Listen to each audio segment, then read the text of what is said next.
Video, isn't it? Not photo. So we're here at Lamma with Roger James. We've been getting a lot of questions about 3D90. So Roger, I'm considering moving away from 3D to 3D90. Why should I consider that? Well, the main difference between 3D and 3D90, as you can see on this demo rig, is that the 3D droplet size is a lot smaller.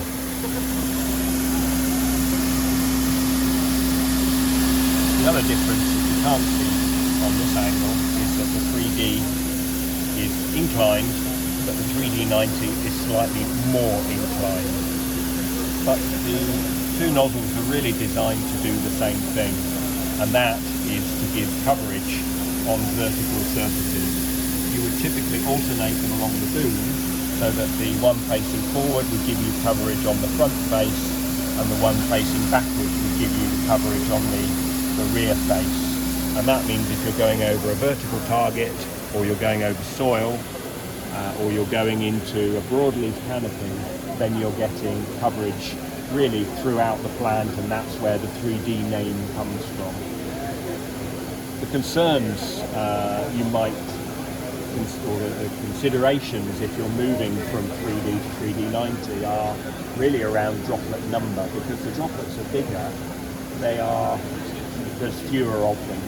So for the same spray volume, you get fewer droplets. And the way to address that really is to keep water volumes up. So you might say, well, that'll slow me down. But equally, if you move to a nozzle like 3D90, if you use it at the higher water volume, it probably gives you more spraying hours in the day or more spraying days in a month. So the way I would see it is 3D nozzle is still a very good nozzle. It's recommended in a number of uses, such as pre-emergence, potato blight,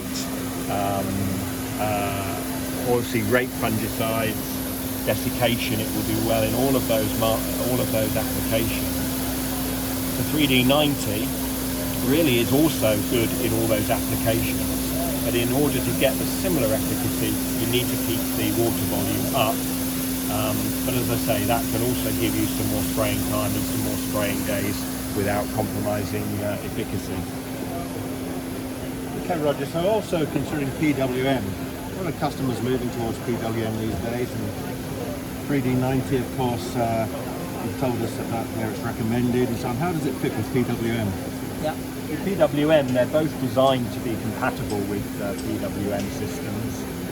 The only thing you need to consider with PWM is the size of the nozzle. So typically you would specify a nozzle at an 80% duty cycle, which means you'd need a slightly larger nozzle to deliver the same output as with a conventional system.